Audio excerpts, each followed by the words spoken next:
আন্তর্জাতিক নারী দিবস উপলক্ষে শনিবার দুপুরে রাজধানীর নয়াপল্টনে বিএনপির কেন্দ্রীয় কার্যালয়ের সামনে থেকে র্যালি বের করে জাতীয়তাবাদী মহিলা দল। র্যালির পর আলোচনা সভায় অংশ নিয়ে সংগঠনের কেন্দ্রীয় নেতারা নারীর অধিকার, মর্যাদা ও ক্ষমতায়নে করণীয় তুলে ধরেন।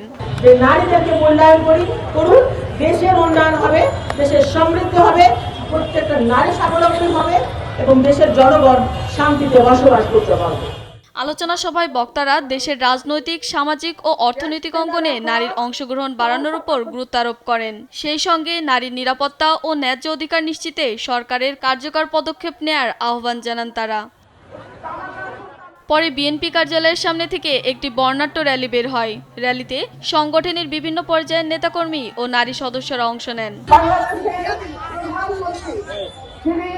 আমাদের জাতীয়তাবাদী দলের চেয়ারম্যান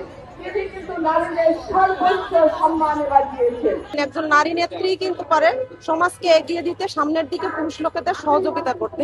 নতুন সরকার গঠন হয়েছে, ইনশাল্লাহ আমরা আশা করব ধাপে ধাপে নারী আরো এগিয়ে যাবে, নারীদের স্বাধীনতা আরো বৃদ্ধি পাবে।